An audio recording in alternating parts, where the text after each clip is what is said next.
अस्सलाम वालेकुम, मैं शाहिद हुसैन हूँ, अज़हर सदीक साहब मेरे साथ मौजूद हैं। सर, आपका बहुत शुक्रिया, आप पिछले 5-6 दिन से बल्कि काफ़ी दिन हो गए, आप बहुत ज़्यादा मसरूफ़ हैं। मेरे देखने वाले बहुत ज़्यादा उनकी डिमांड थी कि बहुत सारे सवालात जो हैं, ख़ास तौर पर कानूनी और आइनी मामलात हैं, उसमें आपसे जवाबात जानूँ ताकि उनको पता चले कि मुस्तकबिल क्या होने वाला है पाकिस्तान का। तो आपका टाइम देने का और ईद के दिन टाइम देने का बहुत ज़्यादा शुक्रिया। सर, सबसे पहले तो मैं ये जानना चाहूँगा कि पंजाब का इस वक़्त वज़ीर आला कौन है? इस वक़्त कौन है जो जिनके ऊपर जो है पंजाब की ज़िम्मेदारी है या कौन पंजाब को चला रहे हैं सर? देखिए, कहने को तो यहाँ 2 वज़ीर आला हैं, इसमें तो कोई शक नहीं है अपना। लेकिन आईनी और कानूनी तौर पर तो उस्मान बुज़दार और उनकी काबीना है। यहाँ वज़ीर आला के तौर पर उनका इस्तीफ़ा मंज़ूर नहीं हुआ सका। का गैर कानूनी इस्तीफ़ा था। आर्टिकल 135 के तहत उनके अपने हाथ से लिखा हुआ इस्तीफ़ा नहीं था। और ये इस्तीफ़ा भी उन्होंने वज़ीर-ए-आज़म पाकिस्तान को दिया था, ना कि गवर्नर पंजाब को। और गवर्नर पंजाब जो हैं, चॉइस सर्वर भी कई जगह इस बात का इकरार कर चुके हैं कि ये वाला जो है अपना ना इस्तीफ़ा जो है उनके नाम नहीं था और उन्होंने काट के कहा। फिर इसी तरह ख्वाजा साद रफ़ीक और कई मीडिया डिस्कशन करते हुए उन्होंने इस बात का इकरार किया, उन्होंने यही बात मानी कि इस्तीफ़ा नहीं था। अल्टीमेटली ये मामला गवर्नर साहब के पास पहुंचा। गवर्नर साहब ने 2 इश्यूज़ पे, एक तो जो इलेक्शन हुए थे वो गैर कानूनी थे, इल्लीगल थे, कई इबहम थे उसके अंदर, वो उस पे अपनी राय दी उन्होंने। ठीक है जी। और साथ-साथ ही दूसरा काम ये किया कि इस्तीफ़ा के ऊपर भी अपना ओपिनियन दिया। ओपिनियन देने के बाद मामला भिजवाया जनाब सदर पाकिस्तान को। सदर पाकिस्तान ने ये मामला भिजवा दिया वज़ीर-ए-आज़म को। वज़ीर-ए-आज़म ऑफ़िस की तरफ से अभी तक उस पे कुछ नहीं हुआ।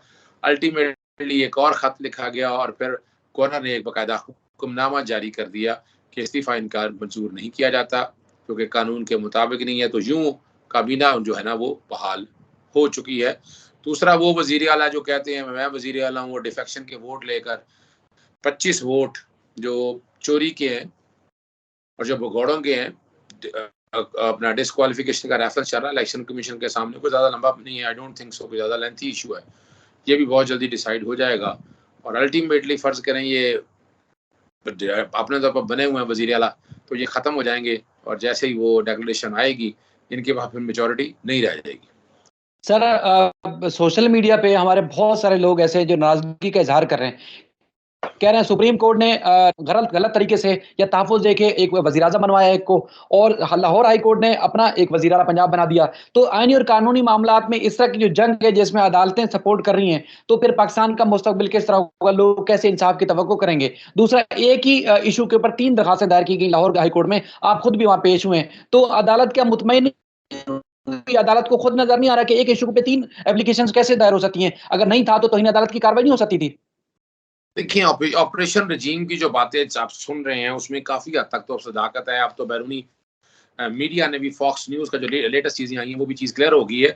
अगर हम इसको भी आप देखें, जो तहरीक-ए-तहरीक सुप्रीम कोर्ट ने जो वोटिंग दोबारा कहा कि तहरीक-ए-तहरीक पर वोटिंग कराई जाए, वो गैर कानूनी और गैर आईनी है। 2 वजूहात हैं, कानूनी तौर पर मैं आपके सामने रखता हूँ, नज़रसानी की दरख्वास्त दायर कर दी है। एक तो ये है कि जो दरख्वास्त है जो अदम एतमाद की तहरीक है, वो हर एक को पता है कि कॉलम हारून रशीद का अवेलेबल है, अंसार अब्बासी का 17 फरवरी का अवेलेबल है। फिर अपना हुसैन हक्कानी की नवाज़ शरीफ से 3 मार्च की कोई 6.5 घंटे की मुलाकात है। 7 मार्च को साइफ़र का आ जाना, 8 तारीख को तहरीक अदम एतमाद का आ जाना। देखें जल्दी कितनी थी, चूँकि वादे किए हुए थे सारे, चूँकि साइफ़र आ चुका था, तो फिर उजरत में दायर की गई। और वो ये तहरीक अदम एतमाद तब दायर की जाती है जब असेंबली सेशन के अंदर हो। असेंबली सेशन में नहीं थी, इजलास 25 को आया, 28 को ये टेबल हुई। तो 28 वाला पहला दिन था, 27 को मैंने कहा था कि असेंबलियाँ तहलील हो सकती हैं। 28 को जब ये मामला आया, 28 से अगर 7 दिन लगाएँ, जो कि 7 दिन का है ना 95 के अंदर, 28 तो 3 आखिरी तारीख है। 3 तारीख वाले दिन रूलिंग आ गई, सुप्रीम कोर्ट में मामला अज़ खुद नोटिस ले लिया। सुप्रीम कोर्ट ने जब अज़ खुद नोटिस लिया, उन्होंने इस प्रोसेस को स्टे नहीं किया। जब स्टे नहीं किया तो 7 तारीख 3 तारीख गुजर गई, तो 7वां दिन गुजर गया, तो नो कॉन्फिडेंस मूव जो है ना वो अबेट हो चुकी है। फर्ज करें असेंबलियां आप डिसॉल्व करना कहते हैं गलत हुई हैं, तो आप वोट ऑफ कॉन्फिडेंस पे नहीं जा सकते थे। मामला इमरान खान साहब के पास ही जाना था और उनके पास असेंबलियां तहलील करने का इख्तियार मौजूद रहना था। ये नजरसानी में मामला ले आए हैं हम। नजरसानी में ये बात होती है तो बड़ा मुश्किल हो जाना है, जो कि सुप्रीम कोर्ट ने भी 7 तारीख को जब फैसला दिया तो उन्होंने कहा 3 को वापस चला जाए और 3 को उन्होंने 9 तारीख बना दिया। तो और रात 12 बजे तक कोशिश थी कि ये वो अपना वोटिंग ना हो सके। वो तो वोटिंग जिस तरह हुई, हर एक को पता है क्या क्या प्रेशर था, क्या क्या चीजें थी।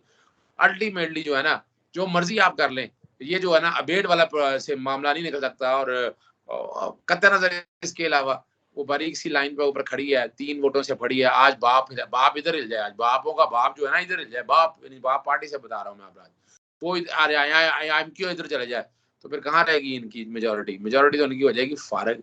बाकी जो आज़ाद मेंबरान है वो वैसे डिफेक्शन के जिम्मे में आते हैं, उनके डिफेक्शन की प्रोसीडिंग चल रही है और 6 मई को मामला इलेक्शन कमीशन के सामने लगा हुआ है।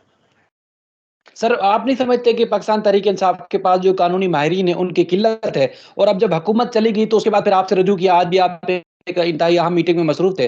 तो आप नहीं समझ रहे कि उनके पास कोई कानूनी माहिरीन नहीं है उस वक़्त जब जब इनको सारे मामले को हैंडल करना था। अब आपने लाहौर हाई कोर्ट में देखा, जो सदर पाकिस्तान और गवर्नर के खिलाफ जो ऑब्जर्वेशन थी, वो आपने मुअत्तल करवाई, बड़ा एक काम करवाया, नोटिस भी करवा दिए। नज़रसानी की दरख़्वास्त में इस्लामाबाद में कौन पेश होंगे सर? आप ही पेश होंगे कि ये सारा मामला कोई और देखेंगे? फिर कोई और बहरान की तरफ ले जाएँगे? देखिए, नज़रसानी में मैं बाकायदा वकील हूँ उसमें। वो नज़रसानी की दरख्वास्त जो हमने जमा कराई है, मेन केस में भी मेरी अटेंडेंस ऑलरेडी लगी हुई है, रिकॉर्ड के ऊपर मौजूद है। जहाँ तक ये मसला है, टीम अच्छी है, टीम नहीं, मैं टीम में बिल्कुल मैं नहीं समझता कि टीम की लीगल टीम की कमी है। वजह ये थी कि ऑर्गेनाइजेशन स्ट्रक्चर का इशू अपनी जगह है, केस मैनेजमेंट का इशू अपनी जगह पर मौजूद है। कुछ चीज़ें ऐसी हैं जो राइट टाइम पे डिसीजन लेने होते हैं। वो इमरान खान साहब अब खुद लीगल टीम को हेड कर रहे हैं और सारे मामला उन्होंने अपने हाथ पे लिए। या लाहौर हाई कोर्ट का मामला बड़ा एक गंभीर सा मामला है, यानी वहाँ सुप्रीम कोर्ट वहाँ टाइम फिक्स करती फिर रही है और यहाँ लाहौर हाई कोर्ट भी फिक्स करती है। यहाँ भी इंसाफ, तेज तरीन इंसाफ की मिसालें कायम होगी। लाहौर हाई कोर्ट की चीज से 21 तारीख को दरखास्त आती है, 22 को 30 घंटे में फैसला कर देते हैं। अगली दरखास्त फिर आती है 26 को आती है और 26 की रात को जजमेंट रिजर्व हो जाती है और 27 को 24 घंटे में अगला इंसाफ आ गया। उसके बाद अगली दरखास्त आती है 2 दिन के बाद और वो भी 12 घंटे में वो हो गया। एक ही इशू के 3 आईनी दरखास्तें तो आ नहीं सकती, 3 तरह के रिलीफ सबका एक है, सबका रिलीफ एक ही है। ओथ लेने के वाले से किसने लेना, कैसे लेना, वो एक अलग इशू है।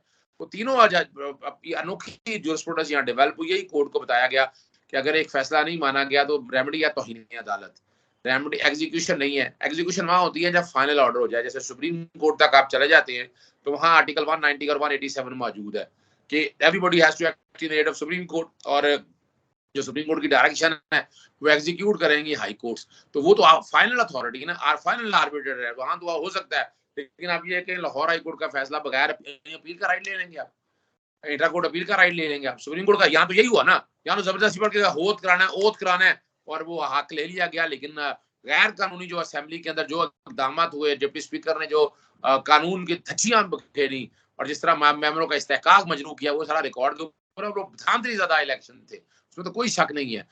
अगर आप इन सब चीजों को मिलाकर इकट्ठा अगर आप देखें तो आप बता देखें वेरी गुड केस, बहुत जबरदस्त केस है तरीके इंसाफ के हवाले से। और उसमें क्वेश्चन ऑफ लॉ भी बना दिए हैं अदालत ने। और वहाँ जो गवर्नर और अपना प्रेसिडेंट के अगेंस्ट जो ऑब्जर्वेशन पास की थी, वो बेसिकली इम्पीचमेंट की तरफ ले जाने की एक कोशिश थी। और कोर्ट के अंदर भी ऐसी कोई बात नहीं हुई। लाहौर हाई कोर्ट भी कैसे लिख सकता था जब तक उसको एडजुडिकेट नहीं किया, नोटिस नहीं किया, ना गवर्नर को नोटिस किया, ना सदर पाकिस्तान को नोटिस किया। जब नोटिस ही नहीं किया उनके खिलाफ ऐसी ऑर्डर कैसे पास कर सकते हैं? तो ये वो मामला थे जो अब हाई कोर्ट में मौजूद थे। तो हाई कोर्ट ने इस पर लार्जर बेंच 5 से बड़ा मेंबर तश्कील देने का हुक्म दे दिया है और सदर पाकिस्तान और गवर्नर के बारे में जो रिमार्क्स थे वो स्टे कर दिए।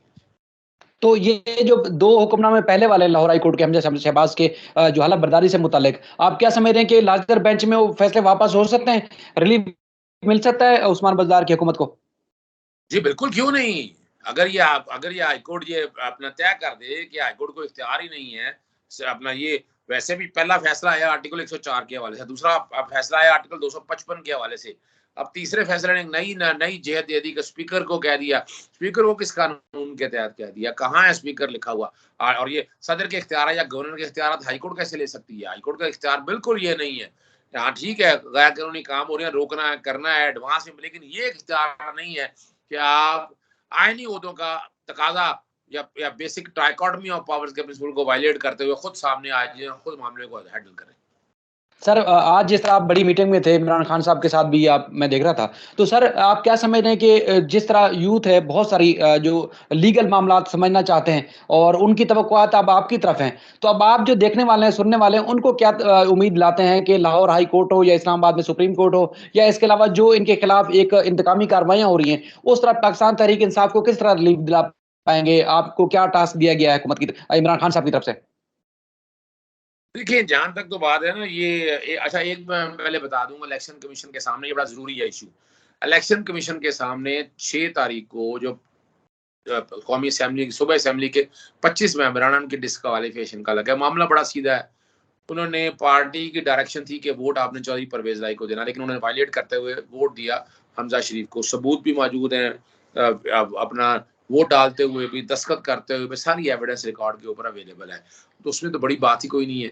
शोकॉज़ उन्हें कर दिया था, डिक्लेरेशन दे दी है, वोट उन्होंने खरीदा, वोट उन्होंने बेचा है, पैसे लिए हैं या क्या लिए हैं, जो भी तरीकाकार अपनाया गया है, उसको सामने रखते हुए तो डिस्क्वालिफिकेशन का बड़ा सीधा-साधा केस है।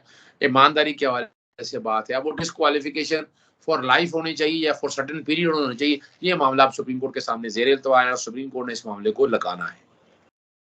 तो टास्क क्या दिया गया है सर आपको इमरान खान साहब की तरफ से?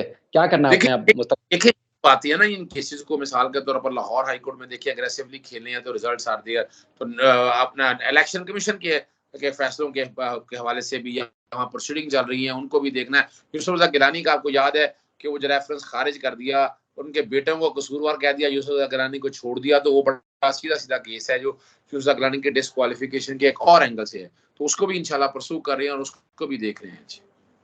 सर एक और बड़ा सवाल है, आखिरी सवाल है, आप बहुत थके हुए भी लग रहे हैं। सर तकरीबन 300 अफराद के नाम जो है ईसीएल से खारिज किए गए। राना सनाउल्लाह का बयान है कि नवाज़ शरीफ की सज़ा चाहे तो हुकूमत वो भी मुअत्तल कर सकती है।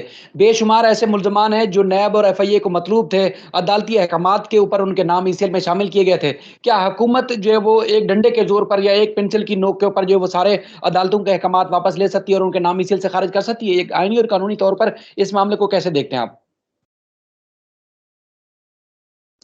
देखिए शाहिद साहब, एक बड़ी सिंपल सी बात है जो याद रखनी है हम सबको। आइन यही समझते हैं कि किताबों में लिखा हुआ है, अलमारियों में रख दें। आइन एक सोशल कॉन्ट्रैक्ट है, उस पर अमल दरामद होना है। हमने यहाँ भगौड़े रज़ा रब्बानी देख लें, बड़ी जमहूरियत के दावेदार कहते हैं। जब छांगा मांगा की सियासत हुई तो मिसाक जमहूरियत में लिखा कि हमने ये करप्शन और हॉर्स ट्रेडिंग नहीं होने देनी, अगर करेंगे तो वो डिस्क्वालीफाई होगा। ये रिकॉर्ड पे लिखे हुए हैं। आज वो पता नहीं किस मुंह से, शर्म से डूब मरने का मकाम होता है एक आदमी के हवाले से भी आप अपना नुक्ता नज़र बनाते हैं, वो आके डिफेंड करते पड़े हैं कि डिफेक्शन बिल्कुल ठीक है, ताकि मसाक जमहूरियत की नफ़ी है ये बात है। इसी तरह आइन में जो चीज़ें फराहम की गई हैं, उसको जब आप वायलेट करेंगे तो आइन तोड़ने के मुतरादिफ ही है।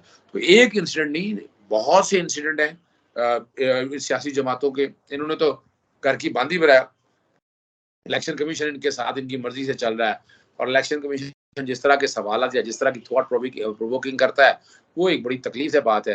वहाँ 2 मेंबर होने हैं, वो मेरिट पे लाए जाएँ और अब जो ये इस वक्त मेंबर मौजूद है, इनकी क्वालिफिकेशन भी और इनका एक्सपीरियंस भी जो है ना, किसी फोरम पे चेक होना चाहिए। तो नवाज़ शरीफ की हुकूमत सज़ा माफ़ कर सकती है, ख़त्म कर सकती है, जो अदालतों ने सुनाई हुई है, ताहयात नाअहल करार दिया गया है? देखिए, तायात नाअहली तो सवाल ही पैदा नहीं होता, वो तो पार्लियामान में तरमीम करने की तब की बातें देखी जाएगी। ये केसेस सुने जा रहे हैं, ये नैब की अदालत के हैं। अपना नैब का स्पेशल कोड होता है, सेशन जज के बराबर होता है, वो जो सजाएँ देंगे, अगर वो जेल भेजता है, तो इनको जेल जाना पड़ेगा, अगर वो ज़मानत पे छोड़ता है, ये ज़मानत पे आ जाएँगे। तो अभी तक तो उन्होंने ऐसी कोशिश की नहीं है, अगर कोशिश करेंगे अभी तो उल्टा फँसेंगे और वहाँ पर सैरें करनी पड़ेगी एबटाबाद जेल की, एबटाबाद के इलाकों की, तो जो अभी तो याशी जिस तरह चल रही है, वो सारी खत्म हो जाएगी। चलें सर, आपका बहुत शुक्रिया। आपने अपना कीमती वक़्त दिया, अपना ख़्याल रखिएगा और जो आपको टास्क दिया गया है, इंशाअल्लाह आप ज़रूर पूरा करेंगे। आपके साथ हमारी सबकी दुआएँ साथ हैं। आपको एक बार फिर ईद मुबारक। अस्सलाम वालेकुम जी, खैर मुबारक जी।